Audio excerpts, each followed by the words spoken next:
앉아 할 만한 장소가 여기 별로 없어가지고 주변이 조금 소란스러운 점 양해 부탁드리겠습니다. 그럼 다 같이 기도하심으로 배우다 시작하겠습니다. 하나님 감사합니다. 오늘도 주의 말씀 가운데 우리를 불러주시고 주의 말씀을 묵상하게 하시니 감사합니다. 오늘 특별히 사울과 요나단의 모습을 통하여서 하나님의 눈과 시선이 무엇인지 우리가 묵상하게 하시고 우리 인간의 생각이 아니라 하나님의 생각과 마음으로 오늘을 살게 하여 주시옵소서. 감사합니다. 예수님 이름으로 기도드립니다. 아멘. 자, 오늘 말씀 한번 같이 살펴보겠습니다.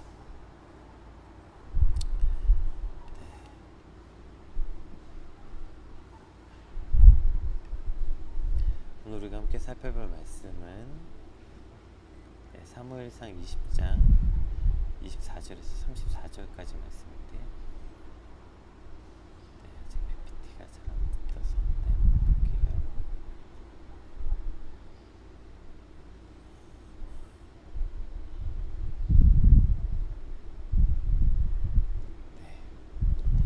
다윗이 들에 숨으니라. 초하루가 되매 왕이 앉아 음식을 먹을 때에 왕은 평시와 같이 벽 곁 자기 자리에 앉아 있고 요나단은 서 있고 아브넬은 사울 곁에 앉아 있고 다윗의 자리는 비었더라. 그러나 그날에는 사울이 아무 말도 하지 아니하였으니 이는 생각하기를 그에게 무슨 사고가 있어서 부정한가 보다 정령이 부정한가 보다 하였으니 이튿날 곧 그 달의 둘째 날에도 다윗이 자리가 여전히 비었으므로 사울이 그의 아들 요나단에게 묻되 이새의 아들이 어찌하여 어제와 오늘 식사에 나오지 아니하였느냐 하니 요나단이 사울에게 대답하되 다윗이 내게 베들레헴으로 가기를 간청하여 이르되 원하건대 나에게 가게 하라. 우리 가족이 그 성읍에서 제사할 일이 있으므로 나의 형이 내게 오기를 명령하였으니 내가 내게 사랑을 받거든 내게 가서 내 형들을 보게 하라 했으므로 그가 왕의 식사 자리에 오지 아니하였나이다 하니 사울이 요나단에게 화를 내며 그에게 이르되 패역하고 무도한 계집의 소생아, 내가 이새의 아들을 택한 것이 내 수치와 내 어미의 벌거벗은 수치가 됨을 내가 알지 못하랴. 이새의 아들이 땅에 사는 동안은 너와 내 나라가 든든히 서지 못하리라. 그런즉 이제 사람을 보내어 그를 내게로 끌어오라. 그는 죽어야 할지 아니라 한지라. 요나단이 그의 아버지 사울에게 대답하여 이르되 그가 죽을 일이 무엇이나이까 무엇을 행하였나이까. 사울이 요나단에게 단창을 던져 죽이려고 한지라. 요나단이 그의 아버지가 다윗을 죽이려고 결심한 줄 알고 심히 노하여 식탁에서 떠나고 그 달의 둘째 날에는 먹지 아니하였으니 이는 그의 아버지가 다윗을 욕되게 하였으므로 다윗을 위하여 슬퍼함이었더라. 아멘. 오늘 본문은 이제 그동안 요나단과 다윗이 이러한 저러한 계획을 세워서 이제 사울의 진위를 알기 위해서 여러 계획을 했잖아요. 그리고 드디어 오늘 그것을 실행해서 사울의 진심을 알게 되는 장면입니다. 사울에게 계속해서 악신이 들렸다, 제정신이 아니었다 이런 표현이 이제 계속 반복적으로 기록되고 있는데 심지어 오늘 본문에서는 자기 아들을 죽이려고 하는 그 지경에 이르게 돼요. 그런 걸 봐서는 정말 미쳐도 정말 단단히 미친 거죠. 그러니까 사울이 악신이 들려서 제정신이 아니다 이런 말은 그가 정신적 이상 상태, 그러니까 정신 착란이나 이런 것처럼 정신 이상 상태를 뜻하기도 하지만 그 근본 원인이 무엇이었냐면 하나님이 사울을 버렸다. 정확하게는 사실 사울이 하나님을 먼저 버린 거죠. 즉 하나님과의 관계가 단절된 사울의 상태를 적나라하게 보여주는 그 모습이 정신이 이상해졌다라는 표현입니다. 하나님과 단절된 사울은 이제 그러니까 세상과 하나님이 세상이 보는 세상의 관점과 하나님이 보는 이 세상에 대한 관점이 당연히 다를 수밖에 없는 거예요. 하나님과 단절된 사울의 상태가 정신이 이상해진 것처럼 그렇게 하나님과 단절된 사울이 보는 세상과 하나님의 사람이 보는 세상은 다를 수밖에 없는 것입니다. 그래서 오늘 본문 전체를 통해서 즉 하나님과의 단절된 철저히 그 인본주의적 관점으로 지금 바라보고 있는 사울과 그리고 하나님과 연결되어 있는 즉 하나님의 사람인 요나단이 바라보는 관점이 어떻게 다른지 우리가 한번 오늘 본문을 통해서 함께 살펴보려고 합니다. 우리 24절, 25절 먼저 한번 같이 살펴볼게요. 다윗이 들에 숨으니라. 초하루가 되매 왕이 앉아 음식을 먹을 때에 왕은 평시와 같이 벽 곁 자기 자리에 앉아 있고 요나단은 서 있고 아브넬은 사울 곁에 앉아 있고 다윗의 자리는 비었더라. 오늘 이제 특별히 그 어떠한 그 모습인지 구체적으로 기록돼 있어요. 그러니까 드디어 이제 월삭 잔치가 시작됐어요. 그래서 이제 사울의 가족이 다 모였죠. 그런데 다윗만 없는 거예요. 그런데 이것을 오늘 사울과 다윗의 처지를 명확하게 오늘 본문이 비교하고 있어요. 그래서 다윗은 들에 숨어 있고 사울은 그 평상시와 같이 벽 곁 자기 자리에 앉아 있다 이렇게 돼 있어요.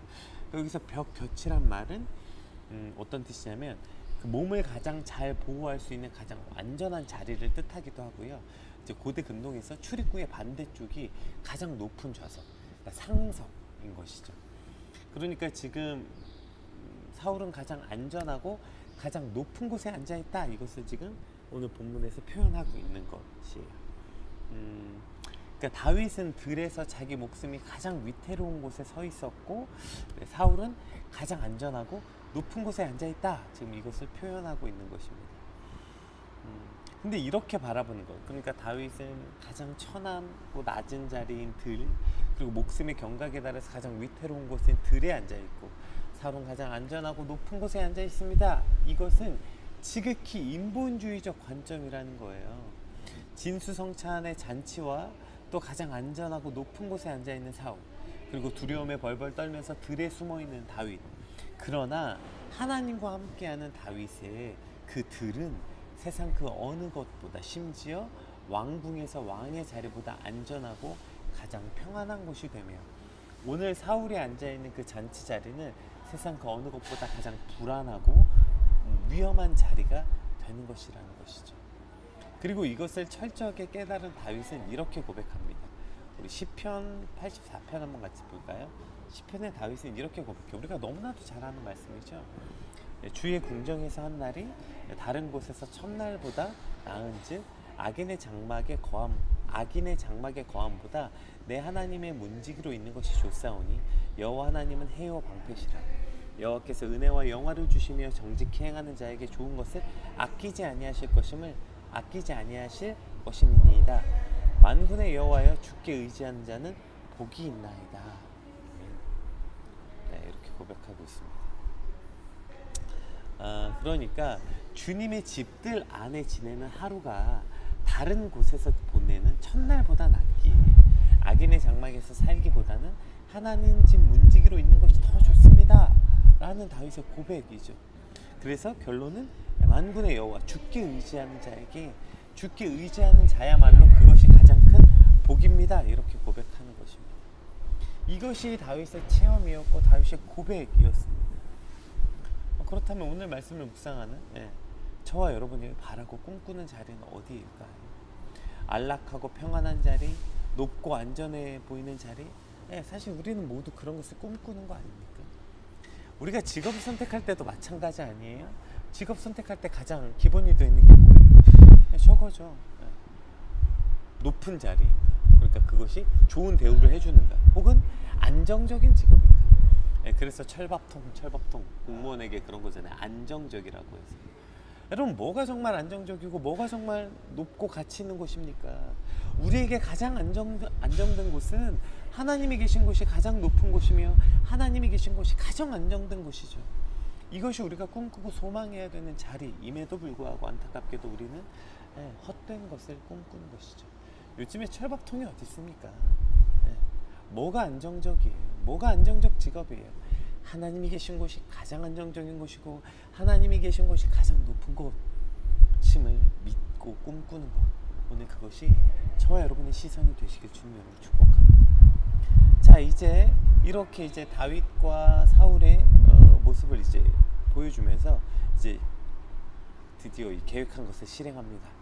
과연 사울의 마음이 어디 있는지 이제 실행됩니다.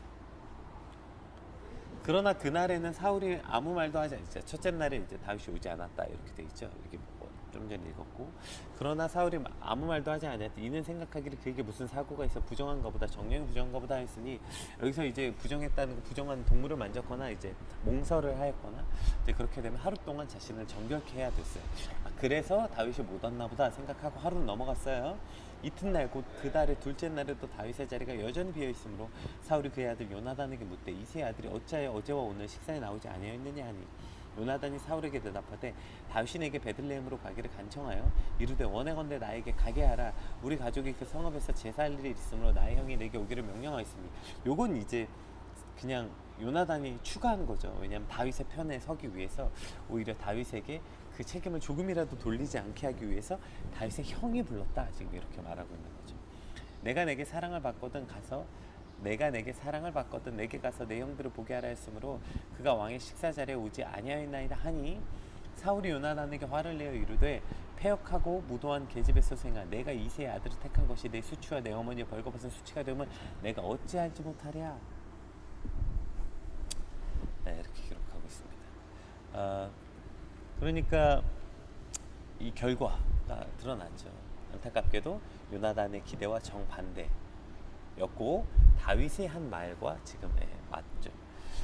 다윗을 고향에 가게 했단 말을 지금 듣자마자 사울이 지금 불같이 화를 내고 있어요. 얼마나 화가 났으면 요나단의 어머니이자 자신의 부인의 이름까지 들먹이면서 욕을 하고 있는데, 여기서 어머니까지 들먹여 욕을 하는 이런 행위는 이제 특히 고대 중근동 지역에서 극도의 증오와 분노를 나타내는 가장 격렬한 감정의 표시. 아마 우리도 사실 그 가장 심한 욕이잖아요. 그 어머니 욕하는 게. 어쨌든 이렇게 욕할 만큼 지금 사울의 눈이 완전히 돈 거예요. 그러니까 네가 감히 다윗의 편을 든 걸 내가 모를 줄 알아? 이러면서 지금 부모 욕을 하는 만큼 지금 극도로 지금 자신의 분노를 표출하면서 뭐라고 얘기하냐면 내 수치가 내 어미의 수치가 될 것이다, 이렇게 얘기해요. 요나단의 수치가 뭐가 요나단의 수치냐면 31절 읽어볼게요. 이새의 아들이 땅에 사는 동안은 너와 내 나라가 든든히 서지 못하리라. 그런즉 이제 사람을 보내어 그를 내게로 이끌어오라. 그는 죽어야 할지니라 한지라. 그러니까 지금 이것이 네가 당할 수치라는 거예요. 사울은 너와 내 나라가 든든히 서지 못할 것이다. 즉 요나단의 왕위를 다윗에게 뺏길 것이다. 이것이 너의 수치고 내 어미의 수치다. 이렇게 말을 하는 거예요. 그러니까 지금 불같이 화를 내면서 사울이 마치 철없는 아들을 타이르듯이 이렇게 말하는 거죠. 이 철딱선이 없는 녀석아, 다윗의 손에 의해서 너도 끝장나고 네 나라도 끝장나고 싶어?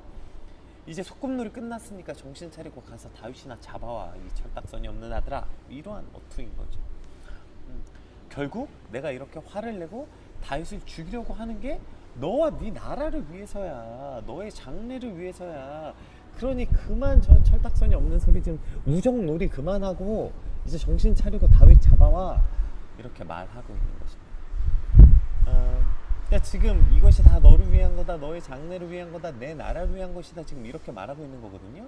근데 참 아이러니하게 보세요. 요나단이 지금 아버지의 말을 따르지 않으니까 사울이 어떻게 해요? 요나단에게 창을 던진다고, 요나단을 죽이려고 한다고요. 이게 무슨 말도 안 되는 말이에요. 다 너를 위해서라며.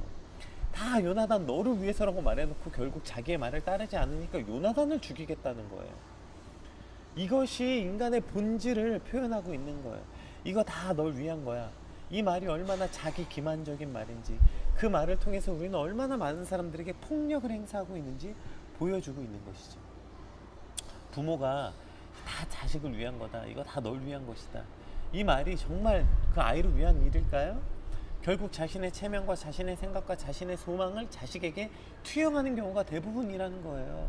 근데 더 무서운 건 뭐냐면 저 말이 너무 정말 그렇게 믿는다는 거. 이게 다 널 위한 거예요. 부모가 자식을 위해서 이게 다 널 위해서 하는 말이야. 아내가 남편을 위해서, 남편이 아내에게 다 이게 당신을 위해서 하는 말이야 라고 하는 말이 정말 그렇게 했다고 믿는 것. 그게 진짜 소름 끼치게 무서운 거예요.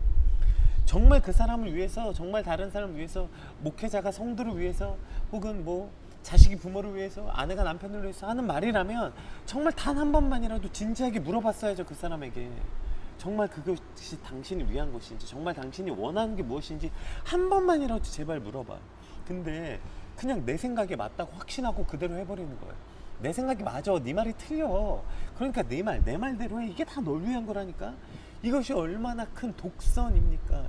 제가 얼마 전에 설교에도 말하는데, 여러분 교만의 핵심은 뭐 목에 힘주고 막 뻐기고 이게 교만이 아니라, 교만의 핵심은 이거예요. 내가 맞고 네가 틀렸어, 그러니 내 말에 따라. 이것이 교만의 핵심입니다. 그게 교만이에요. 그러니까 지금 자기 자녀에게 혹은 아내와 남편에게 혹은 목회자가 다 자기에게 속한 성도에게 다 여러분을 위한 겁니다. 이 말을 얼마나 폭력적으로 교만하게 행하게 하는지 몰라요. 결국 저거 뭐 하고 싶은 거야? 자기 말이 맞다는 거 하고 싶은 거예요. 결국 자기 말이 맞다는 거 하고 싶어서 저렇게 해놓고 그 말에 따르지 않으면 어떻게 되냐면 그 말에 따르지 않았다고 결국 자신의 자녀마저 죽이려고 하는 거. 이것이 오늘 사울의 모습이었다고. 이게 어떻게 자기 자녀를 위한 것입니까? 이것이 어떻게 요나단을 위한 거예요? 자기를 위한 거죠. 자기를 위해서 지금 저 말을 하고 있는 것입니다. 오늘 우리도 역시 혹시 누군가를 위한다고 말하면서 결국 내 말대로 하고 싶은 거 아니에요? 아, 이게 내 말이 맞아. 아, 다 널 위한 거야. 당신을 위한 거야. 이게 우리 가족을 위한 거야. 누구를 위한 거야. 누구를 위한 거야. 라고 말하고 싶지만 결국 다 자기를 위한 거예요. 자기가 하고 싶은 말. 그러니까 자기가 하고 싶은 대로 하고 싶은 거. 결국 그걸 위해서 우리는 저런 말들 하면서 누군가 폭력을 포장하고 폭력을 정당화하고 있는 것이라는 것입니다. 저렇게 쉽게 교만하게 누군가를 위한 거라고 말할 수 없어요. 우리는. 그러면 정말 누군가를 위하려면 어떻게 해야 되는 것인가? 하나님의 뜻에 따르는 것, 이것밖에 없어요. 32절부터 한번 볼게요. 자, 이 말을 들으니까 요나단이 이렇게 말해요. 요나단이 그의 아버지 사울에게 대답하여 이르되 그가 죽을 일이 무엇이니까 무엇을 행하였나이까. 아마 요나단이 이 말을 할 때는 지난번에도 한 번 한 적이 있잖아요. 요나단이 이렇게 그때 사울이 돌이켰잖아요. 여전히 순진하게 그런 생각을 했던 거죠. 이렇게 말하면 아마 아버지께서 뜻을 돌이킬 거라고 생각했겠죠. 사울이 요나단에게 단창을 던져 죽이려 한지라. 그러나 사울은 이제 그때의 상태가 아니에요. 요나단이 그의 아버지가 다윗을 죽이기로 결심한 줄 알고 힘이 노하여 식탁에서 떠나고 그 달의 둘째 날에는 먹지 아니하였으니 이는 그의 아버지가 다윗을 욕되게 하였으므로 다윗을 위하여 슬퍼함이었더라. 자, 지금 여기서 요나단의 분노는 지금 사울의 분노와 달라요. 요나단의 분노는 자신의 욕심 때문이 아니라 온전히 다윗을 위한 것이었죠. 왜 온전히 다윗을 위한 것이에요? 보세요. 오늘 사울과 요나단 모두 하나님의 뜻을 알고 있었어요. 심지어 사울은 사무엘로부터 직접 들었잖아요. 이제 네 나라를 내 마음, 하나님의 마음과 같은 자에게 주겠다고 사울을 통해서 직접 들었어요. 그리고 요나단 역시 하나님의 뜻이 이제 이 왕위가 다윗에게로 넘어간다는 것은 이미 요나단도 알고 있었다고요. 그랬을 때 보세요. 사울은 어떻게 했냐면 다윗을 죽이는 것으로 지금 이것을 하겠다는 거예요. 즉 이 말이 뭐예요? 다윗을 죽이면 하나님의 뜻이고 뭐고 일단 다윗 죽이면 내 나라가 오래 지속될 거야 라고 지금 생각하고 있는 거지. 이것이 지극히 인본주의적인 문제예요. 지금 내 눈앞에 닥친 이 문제인 오케이 다윗만 없으면 이 일이 잘 될 거라고 착각하는 거죠. 아니죠. 다윗만 없으면 되는 게 아니라 이것이 하나님의 뜻이었기 때문에 이 일이 이렇게 되고 있다고요. 우리가 어제 살펴봤던 것처럼 요나단은 이것을 알고 있었어요. 그래서 어떻게 했다고요? 하나님의 뜻이 이루어지길 그가 생각했다고요.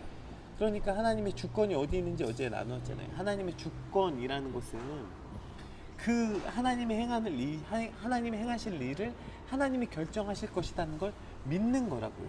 그것이 즉 하나님께 주권을 맡기는 거예요. 즉 그것을 하나님이 행하실 일을 하나님이 결정할 권리가 있다. 이것을 요나단은 알고 있었어요. 그렇기 때문에 오히려 오케이 하나님의 뜻이 내가 아니라 다윗의 선택이라면 그것에 기꺼이 순종하고 오히려 그래서 다윗을 이미 다음 왕위로 하나님이 너와 함께 할 거라고 지금 그렇게 말하고 있는 요나단과 그의 반면에 지금 오케이 다윗만 죽이면 됐고 일단 다윗만 죽이자 이렇게 생각하는 오늘 사울의 모습이 극명하게 갈리고 있는 것입니다. 이것이 즉 인본주의적 눈, 그러니까 그저 자신의 욕심과 소망을 꿈꾸는 사울의 눈은 그냥 눈앞에 닥친 이 상황만 해결하는 거예요. 이것이 인본주의적 관점이에요. 당장 내 눈앞에 있는 그래 이 위기만 넘기자, 그래 이 고비만 넘기자, 그래 이 일만 해결하자. 그러니까 늘 어떤 문제 앞에서 늘 책임을 회피하려고 하고 그 일만 넘기면 되려고 생각하는 거예요. 그러나 하나님의 관점으로 이 문제를 바라보는 사람들은 그것이 이 일만 넘겨서 될 일이 아니구나. 그래 내게 이 일이 생긴 것은 하나님의 뜻에 내가 부합하지 않았기 때문이구나. 내가 하나님 앞에 범죄했기 때문이구나. 내가 하나님 앞에 온전히 행하지 못하였기 때문이구나. 이것을 알고 하나님 앞에 나아가 회개하고 하나님과 해결하려고 하는 자, 이것이고 하나님의 관점으로 이 세상을 바라보는 자라면 인본주의적 관점은 그냥 늘 이 고비만 넘기는 거. 그래 이것만. 그러니까 거짓말하고요. 그러니까 편법을 동원하고요. 아 그래 이것만 넘기자. 이것만 넘기자. 이렇게 살아가는 것이 오늘 사울의 모습이라는 것입니다. 오늘 우리는 어떠한 방식으로 세상을 살아갑니까? 왜 우리가 정직하지 못합니까? 왜 자꾸 편법에 치중합니까? 그냥 이것만 넘기는 거예요. 이것만 넘기면 되겠다는 것이죠. 그러나 여러분 이 일이 벌어진 것은요. 이 일만 넘겨서 되는 일이 아니라 하나님이 이와 같이 결정하셨기 때문입니다. 따라서 우리는 하나님의 결정이 무엇인지를 궁금해하고 그 결정에 따르는 자, 이것이 곧 신본주의적 관점이라는 것이죠. 오늘 다윗과 요나단 둘 다 하나님의 뜻을 알았습니다. 그러나 사울과 요나단 모두, 그러나 사울은 그저 자신의 욕심 앞에 그냥 이것만 넘기겠다는 것이죠. 오늘 우리는 어떠한 관점으로 이 세상을 살고 있을까요? 오늘 요나단과 사울의 이 극명한 관점을 통해서 이것이 오늘 우리가 꿈꾸는 삶이었으면 좋겠어요. 어떻게 보면 인본주의적 관점으로 보면 다윗은 들에 벌벌 떨고 있고 사울은 가장 안전하고 가장 화려한 왕궁에 앉아 있었지만, 그러나 하나님과 함께하는 자리, 그 자리가 가장 안정한 곳이고 안정된 곳이고 그 자리가 내게 가장 좋은 곳입니다. 오늘 다윗이 시편에 고백했던 그 고백처럼 하나님, 오늘 우리가 인본주의적 관점이 아니라 주님의 집들 안에서 지내는 하루가 왕궁에서 보내는 첫날보다 낫습니다. 이것이 오늘 저와 여러분의 고백이 되길 소망하고, 또 이 눈앞에 발생한 이 사건 하나하나만 넘기며 살아가는 것이 아니라 하나님의 결정을 궁금해하고 그 결정에 나아가는 저 여러분의 하루가 되길 소망합니다. 우리 같이 받은 말씀 놓고, 주님 이렇게 하나님의 시선으로 오늘을 살게 하여 주시옵소서. 받은 말씀 놓고 함께 기도하겠습니다. 기도합시다.